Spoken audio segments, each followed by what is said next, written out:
une série adaptée en jeux vidéo, films et séries télé. Autant dire qu'elle n'est plus à présenter, mais j'avais quand même envie d'en parler.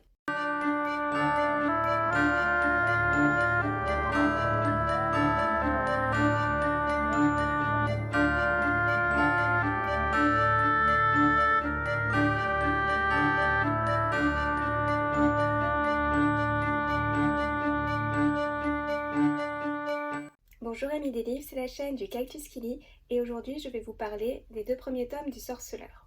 Le Sorceleur est une saga de fantasy écrite par l'auteur polonais Andrzej Sapkowski. Les livres ont commencé à être publiés dans les années 90, puis ont été adaptés en jeux vidéo et ensuite en série télé. Geralt de Rive est un sorceleur, c'est-à-dire un tueur de monstres qui a été entraîné dès sa plus tendre enfance, mais qui a aussi subi des mutations génétiques lui conférant certaines capacités surnaturelles. Il est devenu l'un des meilleurs de sa guilde et parcourt le monde à la recherche de villages ou de bourgs qui auraient besoin de se débarrasser de quelques créatures envahissantes. Le dernier vœu et l'épée de la Providence sont les 2 premiers tomes de la série du Sorceleur, mais pas celle de l'histoire principale.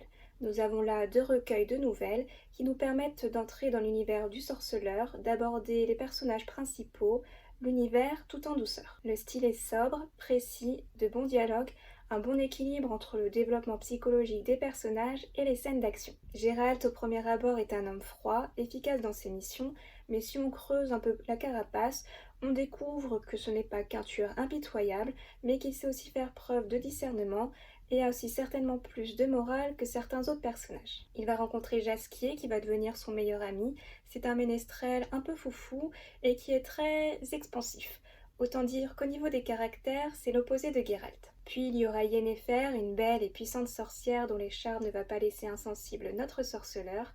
Et il y aura aussi Ciri, une enfant au caractère malicieux, qui va donner un nouveau sens à la vie de Geralt. Alors déjà, ce que j'ai beaucoup aimé dans ces 2 tomes, c'est l'humour présent dans le texte. Il y a quelques événements ou quelques répliques qui m'auront valu quelques fous rires. Mais l'univers n'est clairement pas tout rose, et l'auteur nous dresse le portrait de pas mal de créatures plutôt effrayantes.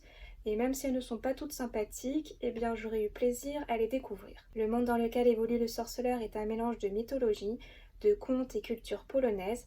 J'ai beaucoup aimé comment l'auteur visite certaines légendes, certaines créatures et se les réapproprie. L'histoire est sombre, les scènes d'action sont précises et bien amenées, mais il n'y a pas que ça. Il y a une belle histoire d'amour qui va se développer entre Yennefer et Geralt, une romance aussi intéressante et complexe à suivre que la psychologie de ses personnages. Ceux-ci ont de la profondeur et j'ai d'ailleurs beaucoup aimé comment Geralt est décrit comme un tueur sanguinaire, le boucher de Blaviken, alors que dans les faits, on se rend vite compte qu'il a un code de l'honneur assez prononcé et qu'il est toujours là à négocier ou à envisager d'autres solutions plutôt que le massacre pur et dur. Maintenant, ce qui peut déranger le lecteur dans ces nouvelles, c'est que certaines scènes du passé se mélangent au présent et puis il y a aussi parfois un côté assez répétitif car souvent une nouvelle commence par Geralt qui combat un monstre. Puis évidemment toutes les nouvelles n'ont pas le même degré d'intérêt, mais j'ai trouvé que c'était une bonne mise en bouche qui donne envie de se plonger dans la suite sans souci. Pour conclure, l'univers du sorceleur c'est des combats, de l'humour, des créatures bizarres, un peu d'amour aussi,